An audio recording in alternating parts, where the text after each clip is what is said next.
Don't you just hate it when you get an Airbnb guest onto your Airbnb listing and almost through checkout, they looked at your photos, they looked at your reviews, they're good to go, they're about to pay with their credit card, and then they see your cleaning fee. And they're like, wait, no, that's way too much. I'm not paying that cleaning fee. I'm out of here. You probably don't hate it when that happens because you don't get to see when it happens. 7 reasons why you need to look at your cleaning fee and make a change to it starting today. My name's Sean Rockijich. I have over 120 properties. In about 3 months, that's gonna be 200 properties. We are growing at a fast pace, and cleaning fees, they pile up fast when you have 200 properties. So let's jump in. I wanna start with the ironic part of this video, just get it out of the way. Airbnb, when they first started, the way that they built their software isn't actually anything like they planned it to be today. It was air, bed, and breakfast. They thought it'd be a bunch of air mattresses in people's living rooms. And then you have people, like myself with hundreds of properties. You have people with mega mansions, crazy spaceships and stuff like that. Like the OMG collection alone tells you how far Airbnb has come or changed since their original idea. This happens on the consumer side too. A lot of tech companies will hand an app to a complete stranger and just have them try to use it. No context, right? Because programmers, they're like, well, it's supposed to do this, right? But you give a couple total strangers your app and they try to go through it. They're like, oh, this is really cool, or I hate that feature. The cleaning fee, I think, is that I hate that feature of the day. They designed it for other reasons than how most people use it, because back in the day, Airbnb was missing some other key features, and the cleaning fee came to replace some of the inefficiencies in the software, and that's what we're gonna get into this. So as I said, I have a little over 120 properties, and I got started in this space back in 2015. And back in 2015, Airbnb didn't have some key features. Notably, Pro Tools was the main feature that they did not have. But before I get into what Pro Tools is, let me tell you how people are using a cleaning fee currently. A lot of people who use the Airbnb platform know that the more views you get, the better the ranking you get on Airbnb. Their algorithm is an interest algorithm. That means views or clicks just starts to propagate your listing higher and higher because it indicates interest. Instead of doing like a 3-day minimum stay or 4-day minimum stay that could take you out of search results, people are like, well, I'm just gonna raise my prices for 1 or 2 nights and I'll still get viewed. The thing is the only way that we used to be able to do this, aside from raising our rate all the way, like every single day, and then doing a weekly discount, was you could use a cleaning fee. And this is actually pretty common still. A person may have a $200 a night cleaning fee, and instead of doing like a 30% weekly discount or something like that, they wanna use that cleaning fee to kind of offset the entire rate for the stay. So if someone had a $200 cleaning fee and a $200 nightly rate, it'd be $400 for a night, but then it would be $600 for 2, $800 for 3, $1,000 for 4. Well, $1,000 for 4 is $250 a night, and $400 for 1 is $400 per night. And this is how you could give a tapered discount using the cleaning fee. It was actually pretty darn simple, and a lot of people have done this, and they've kept it this way. I actually got into kind of a little argument on my own Facebook group from somebody who says it works for me and other people. Just check around and you'll find out that this is a best practice. After a little bit of argument, I'm gonna say I was savage. I actually banned the guy. Like, he actually was just completely unwilling to understand the points.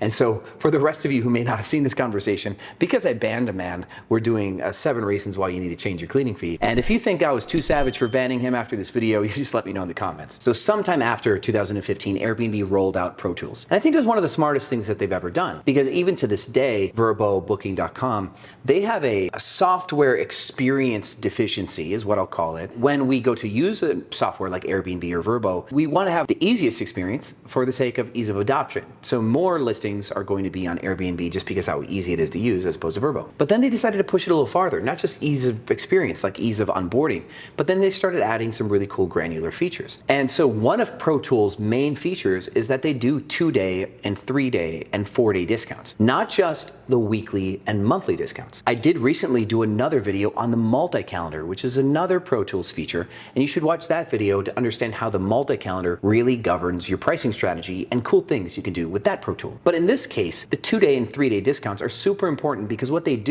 is they allow us to give that same discount that the cleaning fee could give if we used it in a different way. Let's say we have a $200 nightly rate, but we want to have it $400 for 1 night, $600 for 2. Well, in this case, if we have $400 for 1 night and then we have a 2-day discount, we do a 25% discount where it's 400 plus 400, 25 off. That gives us 600 for 2 nights. Now, if we wanted to have it 250 for 4 nights, well, currently our rate is 1600 for 4 nights. We're going to do roughly, 40% off?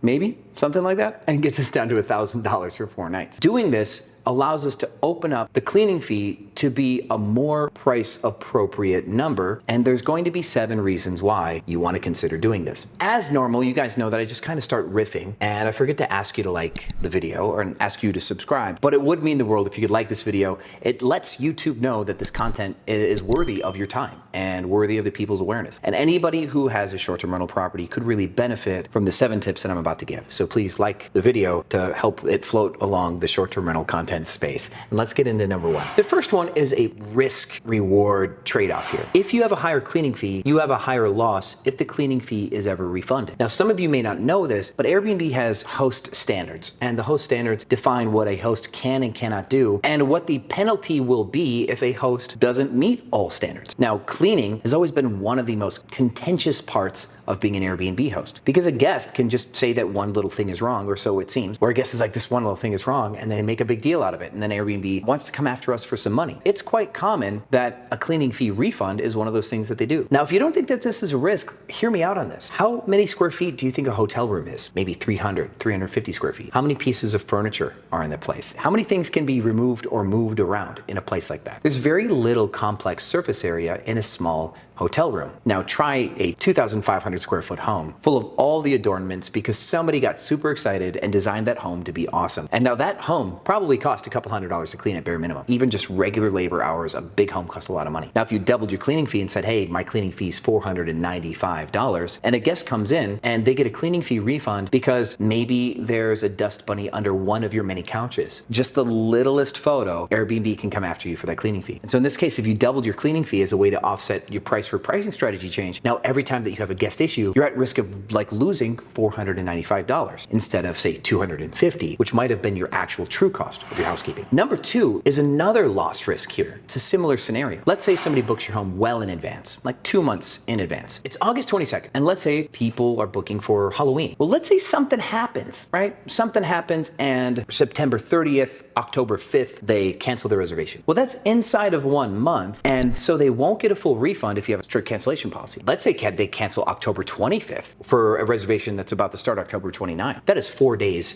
before check-in.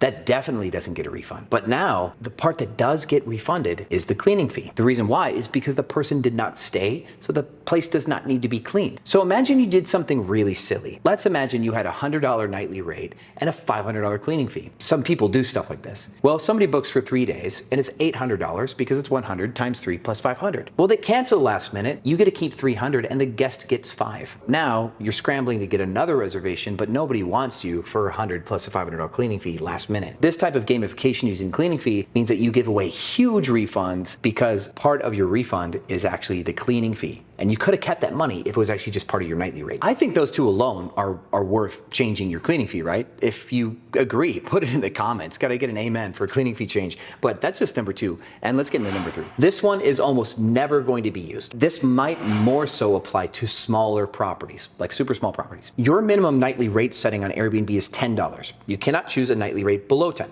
And in the case where you had a small studio apartment, and instead of doing, say, $75 a night with a $50 cleaning fee, you decided to do something like $30 a night with a $120 cleaning fee. Well, now, let's say instead of wanting to charge $75 a night because you have last minute inventory open, you wanted to give a rate of, say, $30 or $40 per night for a couple of days because you happen to have no bookings that couple of days, and now your $75 rate that you normally would get with a $50 cleaning fee would need to come down. Well, in the case that you have a $30 minimum rate and a $120 cleaning fee, the lowest you can go is $10 on your nightly rate, which means you can only go down $20. This is kind of dramatic, but there was one point in time back in 2017 when I was playing with rates and trying new stuff that I actually ran into this problem. I had a listing where my nightly rate was too low and my cleaning fee was too high, and I wanted to give a discount for one stay. And at this point, I was starting to hire my own housekeepers. My true housekeeping cost was maybe $25 per cleaning, but I had like an $85 or $90 cleaning fee on this one listing. And so because of this, I could not lower my total final price enough to get a booking. My $10 nightly rate plus my $90 cleaning fee was still $100. Now, if I had a $75 per night rate and a $50 cleaning fee, I could have dropped that where the final rate being $50 cleaning fee and a $30 nightly rate would have been $80. And I probably would have got booked for $80, but I didn't get booked for $100. And it was my cleaning fee's fault that I couldn't make that change. Now, this helps support a different point though. The reason why I'm bringing this one up, even though it's more rare, is it helps support a fallacy. A A lot of people do believe whatever you charge as a cleaning fee is a pass-through cost to the customer. I hear this all the time. And tell me if you've heard this where somebody says, well, the guest pays the cleaning fee. They pay the cleaning fee that you list, but now imagine my cleaning fee is $150 and so is yours. Now, let's say that your cleaning fee is $150, like because you actually have to pay $150 to clean. And I only pay $25 to clean my place, or maybe $50 to clean my place. So we get booked for 30 nights, $3,000 revenue. I collect $1,500 in cleaning fees because we had 10 reservations, and you collect $1,500 in cleaning fees for 10 reservations. Well, your costs were $1,500. Mine were only $500. So that extra $1,000 can go to my $3,000 of revenue. I've actually made $4,000 and you've only made $3,000 because your cleaning fee was your true cost, which was $150. Now, if I lowered my cleaning fee to $50, which was my true cost, and then up my nightly rate, who knows? I might still make $4,000 net. I might make a little bit more because people are less skittish to book with me because my cleaning fee seems more fair. Or I might make less money because people would have booked for the same cleaning fee at the nightly rate I have. Now, I can't give you an exact answer on this because I do think that that might actually be preference based to the customer. But one thing you need to understand about how the shopping cart works on most online orders is there's what's called a cart abandon percentage or bounce rate on your shopping cart. And most people start to bounce off of a cart if the total fees for a transaction, including taxes, exceed 30% of the cost of a product. So if your nightly rate is $1,000, then Airbnb's service fee and taxes and your cleaning fee add, say, $450 to that final price, you're gonna have a higher risk of somebody bouncing than if all the fees were under $300. And this is why having a lower fee can help increase your click-through and purchase rate. I want to repeat that last part because I do think it's so important to understand. If your cleaning fees are actually lower than your competitors and you all charge the same stuff, you'll make more money. I want you to stay conscious of this because a lot of people have a flippant, cavalier attitude of how much they will pay a housekeeper because they're like, it's okay. It's okay if I pay the housekeeper $200. They're worth it and the guest is paying for it anyway. Well, the truth is that $200 is fat in your deal. It kills your margin. And if you can find another housekeeper to clean for $100 instead of $200, and you don't change your pricing, you did just make $100 more. There is competitive efficiency to be had here. And another aspect of competitive efficiency is your revenue strategy. It's how well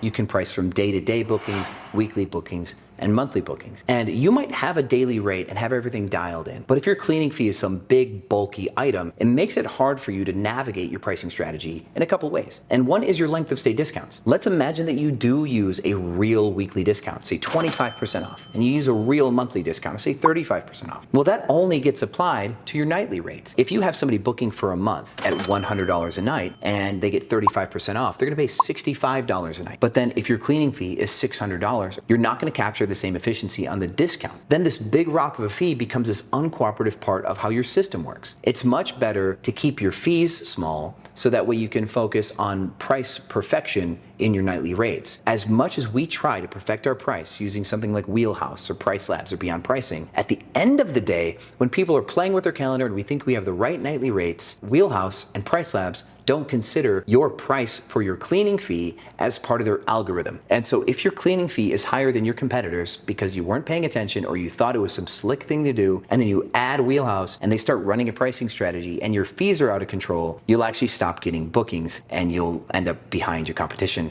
because of this inefficient fee that you have, that should have been outdated, should have been put away in legacy mode, and you still have it on your listing today. Since this video doesn't have a sponsor, because I just don't take sponsors yet on this YouTube channel, I want to let you know a couple things. I'm speaking at an event October 15th. Haley and I both will be in Las Vegas for something called STR Nation. So if you want to get a ticket, there will be a link down below, and hopefully there's a QR code right now that you can snap that and get a ticket for that event. By the time you see this video, I'm probably all the way through Burning Man. I'm at the same but different festival in Los Angeles, having a blast, and then I'll be back to Texas for maybe a month before I go to Vegas for this event, and then of course more music festivals, because that's my life lately, just having a blast, having fun, because as some of you know, my business is fully automated. I don't run the company anymore, and this extra 80 doors that we're pushing is because of the team. Jason and Haley are picking up these properties. They negotiated the doors, they're staging the doors, they're doing a great job. Hopefully me standing here and then going to all these music festivals and then standing here again is proof to you, to let you know that you can truly make a passive business in this industry. This is something that you can do, whether you own the properties, co-host, arbitrage, you can make this business passive without having to hire like a 25% 95% of revenue company to run it for you. You can hire staff like I have. You can build a company like I have. And my total cost is less than 10%. What I pay my staff, like wages and operations and admin, we pay our rents, we pay our utilities, and we pay for our supplies, and then we get to keep probably 30 or 35% of their margin. And that's really, really good because obviously we've created efficiency there. And I wish that for you guys. So if you have questions about efficiency, tap me in. I've got other videos, point you in the right direction. So number 5, sorry to get all distracted. One thing has been so special this last year, and this is really relevant for number 5. There's been a lot of Twitter hate, a lot of people snapping back at Airbnb hosts, at Airbnb in general, for these runaway fees. So because so many people have used inflated cleaning fees, and some of it is to prevent 1-night or 2-night bookings, but another reason why is because people don't actually have control over their costs. Housekeepers are raising their rates, and there's all sorts of other stuff that they're putting in their cleaning fees, like maybe they have an insurance, like a pay per reservation insurance premium, and they roll that into their cleaning fee, or other incremental costs that they decided to roll into their cleaning fee. So now the cleaning fee becomes more like this one-time cost fee bundle. And the guest doesn't know what that's all for. So all they see is like a $495 or $595 cleaning fee for a 3-bedroom house or 4-bedroom house. It just doesn't make any sense. So people get offended and they start talking trash on Twitter. And now because there's all this awareness about the cleaning fee and this negative stigma about cleaning fees, you should really be avoiding overinflating your cleaning fees, or really avoid being the highest cleaning fee